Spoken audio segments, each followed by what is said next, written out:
I want to talk to y'all about some things. I want to show you this. Okay, so check this out. Here's some phone listings. You're going to notice dread pools right here, right? So I'm going to pull this up and I'm going to show you this, y'all. Now, I want you to remember that at one time we were pretty good buddies. The first time that Dreadpool went live was, I believe, on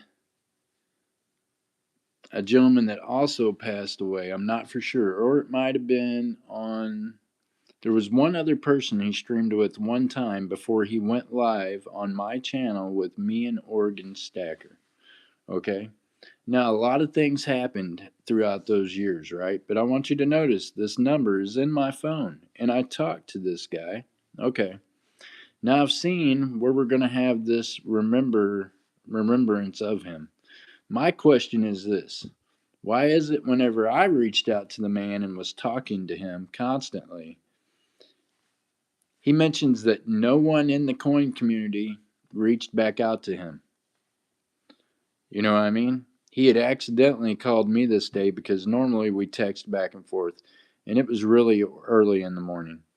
Now, you noticed you don't have to be sorry for the late time call. I told him he could call me anytime. There's a reason for things like that to happen, you know what I mean? Look, man, I'm sorry to hear that things. This is my conversation back to him. Meanwhile, Dreadpool supported me in what I'm going through, which most of you don't even know the full scope of what I'm dealing with. So here's why I'm doing this. I see these things where people are raising funds and it's to publicize themselves.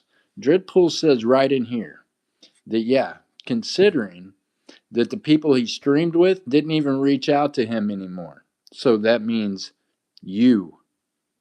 You realize I'm talking to you, right? MLZB, Cash Money, the people that was supposed to be his crowd. This guy, Jeff Crumpler, is the one that stayed in touch with this man. Okay? So let's just say this. He was supposed to not even make it past 18, he had told me. He was 32 years old. That young man gave it his all. And I'll tell you this, the YouTube coin community that me and him belong to, they're self destructive. They eat people like him. You know what I mean? So I want you all to see these text messages where he said no one had reached out to him except for me. Okay? So for those of you that's running this big publicity stunt to try to draw gout to yourselves, damn you all to hell. That's what I got to say about that. I hope that when you get before God, He answers you. You see, just like Dreadpool answered me. Do you see that? Me and this man talked when the rest of y'all that were supposed to be his teammates, his partners, MLZB, Cash Money, y'all left him in the fucking cold. You hear me?